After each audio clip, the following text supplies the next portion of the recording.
Maka kita lanjutkan setelah tadi Dajjal terbunuh dan pengikut-pengikutnya juga mati.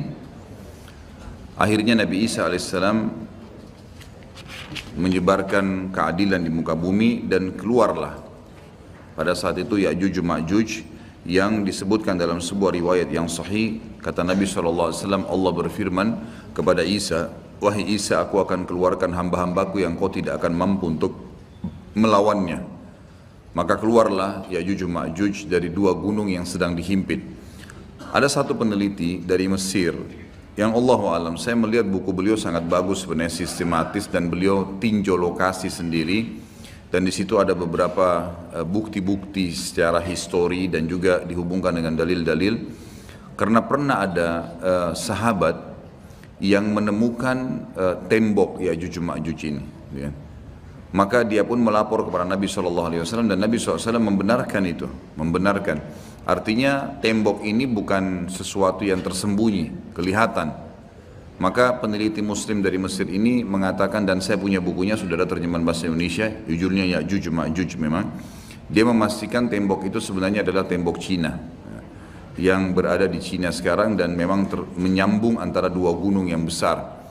Kata Nabi SAW, kecelakaanlah bagi suku Arab karena sudah terbuka dari lubang Ya'juj Ma'juj seperti ini. Ketemukan antara jari tengah beliau dengan ibu jari. Artinya mereka sudah bisa melihat.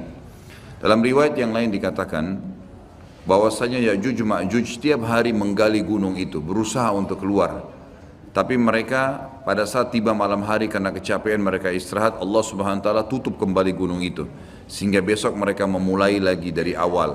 Sampai nanti di saat waktunya mereka dikeluarkan oleh Allah Subhanahu wa taala. Sampai saatnya nanti mereka dikeluarkan oleh Allah Subhanahu wa taala. Jadi memang cerita tentang mereka ini akan keluar disampaikan dalam banyak riwayat. Kemudian setelah itu mereka akan keluar dengan hikmah Allah Subhanahu wa taala, dan Isa alaihissalam menyelamatkan dirinya bersama orang-orang beriman di atas gunung. Dan ada beberapa riwayat menyebutkan di Gunung Tur, ya. Gunung Tur ini ada di Palestina kalau tidak salah, dan ada surah At-Tur menjelaskan masalah itu. Ya, yang jelas Isa alaihissalam di atas gunung dan akhirnya Ya'juj Ma'juj mulai membuat kerusakan di muka bumi. Allah Subhanahu wa taala menceritakan tentang mereka panjang lebar dalam banyak ayat Al-Qur'an.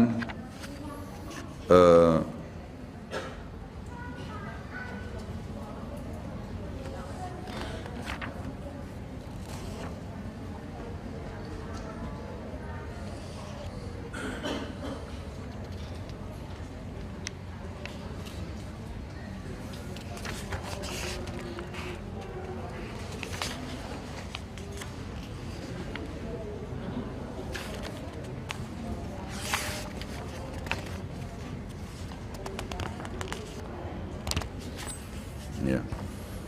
Baik. Yang jelas diceritakan dalam Al-Quran tentang cerita mereka Ya'juj Ma'juj ini, dan mereka akan keluar tepatnya di surah Al-Anbiya ayat 96 sampai 97. Dan yang pegang buku ada di halaman 82 itu. A'udzubillahi minasyaitonirrajim, hatta idza futihat Ya'juj Ma'juj hum min kulli hadabin yansilun waqtarabal wa'dul haqq fa idza hiya syakhisatun absarul ladina kafaru ya wailana qad kunna fi ghaflatin min hadza bal kunna zalimin.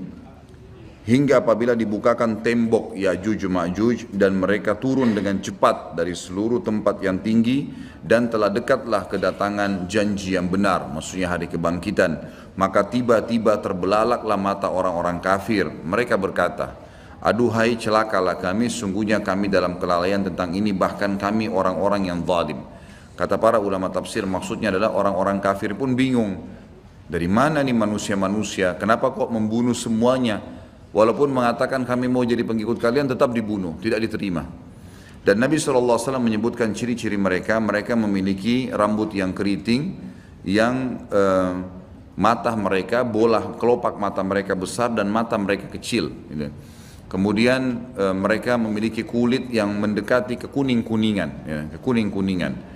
Ini riwayat yang menjelaskan tentang postur tubuh, dan mereka tidak terlalu tinggi dan tidak terlalu pendek seperti manusia biasa, cuma mereka sangat beringas.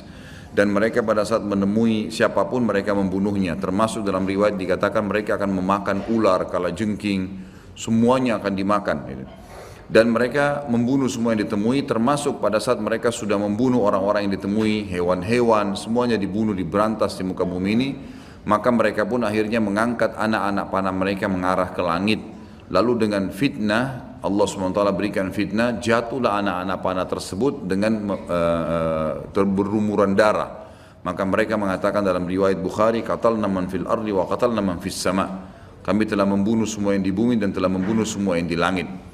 Maka mereka betul-betul membuat kerusakan di muka bumi. Maka Isa alaihissalam pada saat itu berdoa kepada Allah Subhanahu wa taala agar menghukum atau mematikan mereka, maka diijabahlah doa Nabi Isa alaihissalam. Tapi di sini Allahu alam tidak disebutkan berapa lama. Tapi ini kalau dilihat dari mereka menguasai dunia, mereka memenuhi seluruh muka bumi ini dengan penuh, ya, sampai waktu mereka mati nanti seluruh muka bumi ini kata Nabi SAW dipenuhi oleh jasad mereka.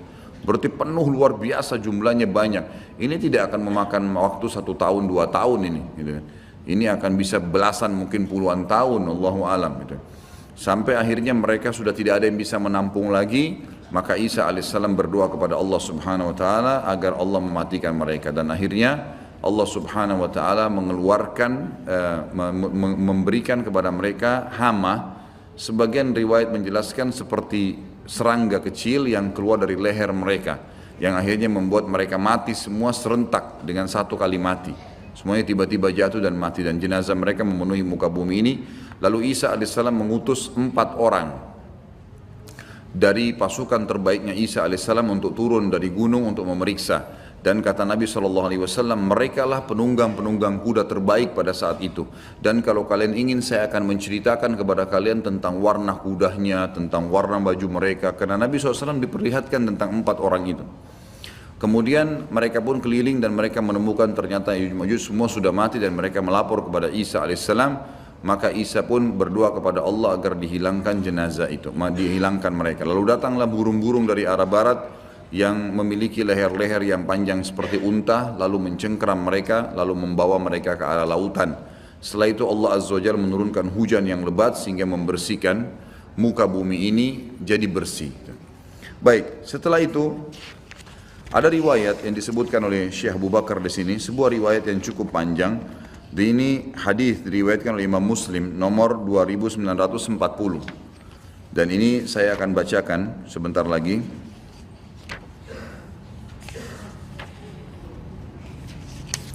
Yang bunyinya kata Nabi SAW, "Yakhrujud dajjalu fi ummati fayamkuthu arba'in. Fayab'athu Allah Isa ibn Maryam ka'annahu Urwah ibn Mas'ud fayatlubuhu fayuhlikah.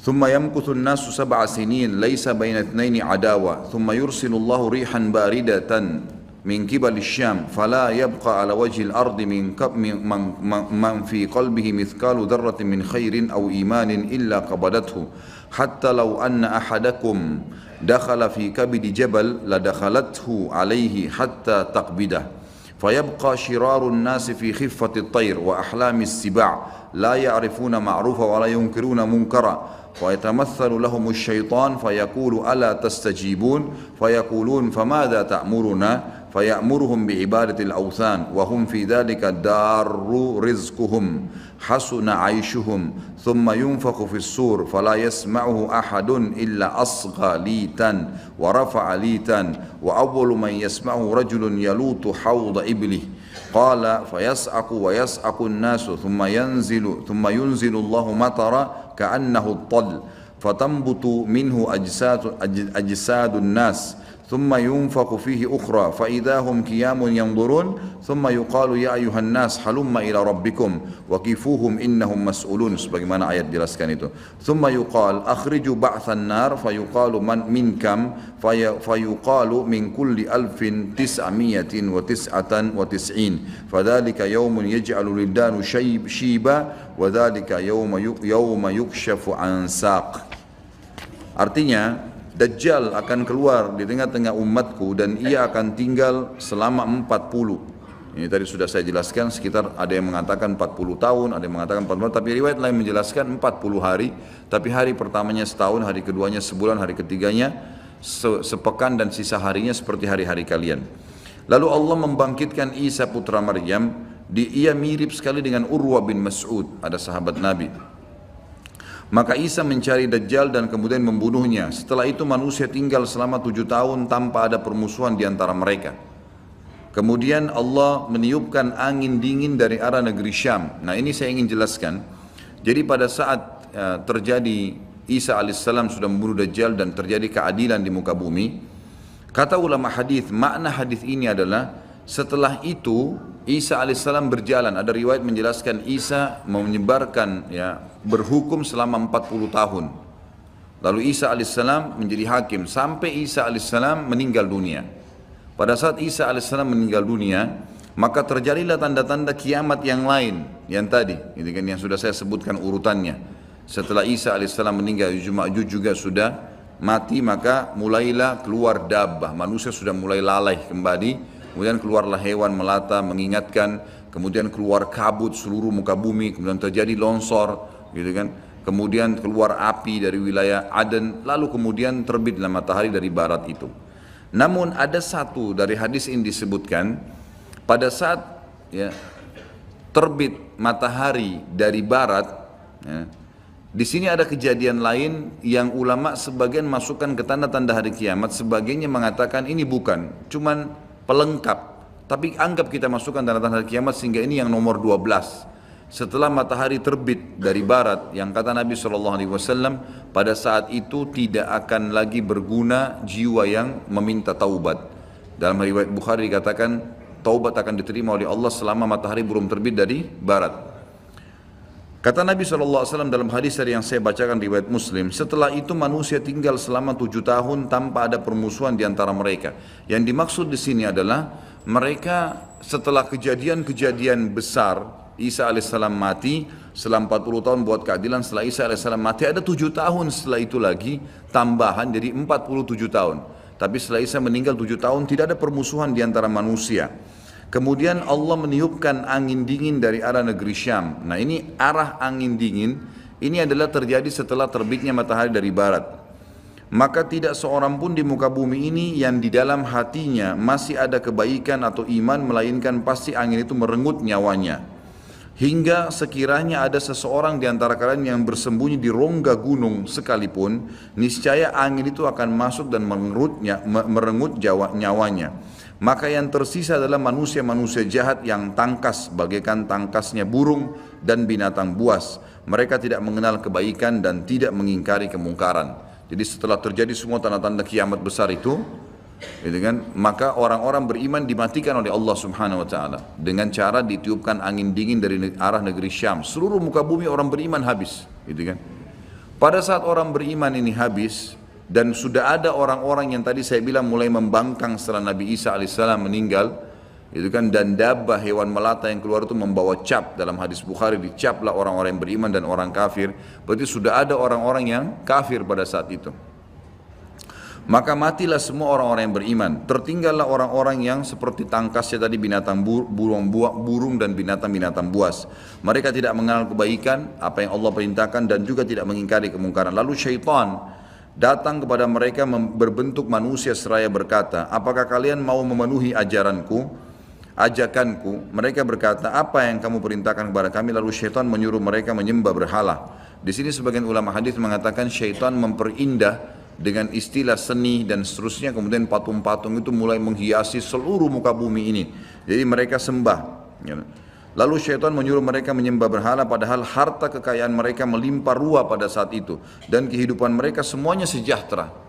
Mereka semuanya penuh, semua luar biasa, kehidupan sangat luar biasa. Kata ulama hadis, nggak ada lagi orang miskin pada saat itu. Kemudian ditiuplah sangkakala oleh malaikat Israfil, dan tidak ada seorang pun yang mendengarnya melainkan menoleh melongokkan lehernya sambil mendengarkan. Dan orang pertama yang mendengarnya adalah seorang laki-laki yang sedang membersihkan badan untanya. Rasulullah SAW melanjutkan, lalu ia pun pingsan tersentak, artinya mati maksudnya di sini, dan manusia pun pingsan tersentak, semuanya juga mati. Setelah itu Allah Subhanahu wa taala menurunkan hujan seperti hujan gerimis yang dengannya jasad-jasad manusia tumbuh kembali. Lalu trompet sangkakala ditiup sekali lagi, maka dengan serta-merta manusia bangkit sambil menunggu. Lalu dikatakan, hai manusia, marilah pergi menuju ke Tuhan kalian. Itulah sesuai dengan firman Allah, dan dikatakan kepada para malaikat, hentikanlah mereka, aturlah mereka di hadapan Tuhan, karena mereka akan ditanya. Setelah itu diperintahkan, keluarkanlah bagian untuk neraka. Dari orang-orang hadir ini masukkan ke dalam neraka. Dikatakan oleh para malaikat kepada Allah, dari berapa? Jika dijawab, dari setiap 1999. Itulah hari yang mana anak-anak bisa menjadi beruban, dan itulah hari di mana betis akan disingkapkan. Tapi dari saksi bahasan kita adalah masalah tadi, ya, Dajjal akan membuat kerusakan, kemudian beberapa kasus yang berhubungan dengan masalah kita ini. Tentu dari 11 tadi tanda-tanda hari kiamat ini sudah saya jelaskan secara global semuanya, dan ada tambahan lagi satu berhubungan dengan riwayat dan tidak disebutkan oleh Syekh Abu Bakar Siddiq rahimahullah, hadis-hadis sahih riwayatkan Imam Bukhari, Imam Muslim, tentang adanya dzu sakain, ya. Dzu sakain ini istilah dari seseorang dari Ethiopia, dan ulama hadis meletakkan ini bukan tanda-tanda hari kiamat, tapi termasuk rangkaian kejadian yang terjadi pada saat orang-orang sudah mulai menyembah berhala. Jadi tadi itu sebelum terjadi kiamat, orang-orang mulai menyembah berhala kembali, sampai akhirnya Allah tiupkan sangkakala. Pada saat terjadi fase itu, ada satu orang dari Ethiopia yang datang menuju ke Mekah. Lalu dia menghancurkan Ka'bah batu demi batu. Kata Nabi SAW, akan datang seseorang yang dzu sakain, maksudnya sak ini betis. Betisnya kecil sekali orang itu, saking kurusnya, dan tidak ada lagi orang menyembah Allah pada saat itu. Orang tidak tahu lagi nilainya Ka'bah. Maka tidak ada lagi orang beriman, semua sudah diambil ruhnya dengan dimatikan tadi dengan angin itu. Maka tidak ada yang tahu nilainya, dia pun datang lalu dia mencabut-cabut. Kata Nabi SAW, saya diperlihatkan oleh Allah pada saat dia mencabut-cabut batu Ka'bah itu dan akhirnya membuatnya rata dengan tanah, gitu kan. Ini termasuk kejadian yang terjadi pada saat memang sebelum ditiup sangkakala. Ini tambahan informasinya, gitu kan. Seperti itulah. Jadi ini tanda-tanda kiamat semua yang pasti akan terjadi sampai nanti akan dibangkitkannya manusia, gitu kan. Dalam riwayat lain, riwayat Imam Muslim nomor 2949 di halaman 89, kalau teman-teman yang pegang buku, la taqumus sa'a illa ala syirarin nas. Tidak akan pernah terjadi hari kiamat, ya, sampai, ya, kecuali pada orang-orang yang jahat, kecuali pada orang-orang yang jahat. Ada beberapa dalil yang saya akan bacakan sebagai penutup dalam bahasan kita sebelum pindah ke dalil aklinya tentunya. Tadi sampai terakhir saya baca surah An-Naml ayat 82 dan akhirnya saya hubungkan dengan tanda-tanda hari kiamat di halaman 82. Sekarang saya bacakan juga Anbiya 96-97 sudah saya bacakan tadi, Ya'juj Ma'juj. Sekarang saya bacakan surah Az-Zukhruf ayat 57 sampai 61 yang bunyinya a'udzubillahi minasyaitonir rajim walamma duriba ibnu maryam mathalan idza qaumuka minhu yasiddun wa qalu alihatuna khairun amhu ma darabuhu laka illa jadala bal hum qaumun khasimun in huwa illa abdun an'amna alaihi wa ja'alnahu mathalan li bani Israil walau nasha'u la ja'alna minkum malaikatan fil ardi yakhlufun wa innahu la ilmun lis-sa'ati fala tamtarunna biha wattabi'un hadha siratun mustaqim. Dan tak kala putra Maryam Isa dijadikan alaihissalam perumpamaan. Jadi Nabi Isa AS diceritakan oleh Nabi SAW di Mekah, orang-orang Quraisy, kaum Muhammad bersorak-sorak karenanya, jadi mengolok-olok, dan mereka berkata, mana yang lebih baik, Tuhan-Tuhan kami ini yang kami sedang sembah patung-patung, atau Isa yang sedang kau ceritakan hai Muhammad? Mereka tidak memberikan perumpamaan itu kepadamu melainkan dengan maksud membantah saja. Sebenarnya mereka adalah kaum yang suka bertengkar. Isa tidak lain hanyalah seorang hamba yang telah kami berikan kepadanya nikmat kenabian dan kami jadikan dia sebagai tanda bukti kekuasaan Allah untuk Bani Israel. Dan kalau kami kehendaki benar-benar kami jadikan sebagai gantimu, ganti kalian semua hai manusia, di muka bumi ini malaikat-malaikat yang turun-temurun bisa juga saya ciptakan, kata Allah seperti itu. Dan sungguhnya turunnya Isa itu pertanda akan datangnya hari kiamat. Karena itu janganlah kamu ragu-ragu tentang kiamat itu dan ikutilah aku, inilah jalan yang lurus. Tapi saksi bahasan dari panjang ayat ini adalah turunnya Isa merupakan pertanda datangnya hari kiamat. Jadi menguatkan apa tadi yang kita sebutkan tanda-tanda hari kiamat itu.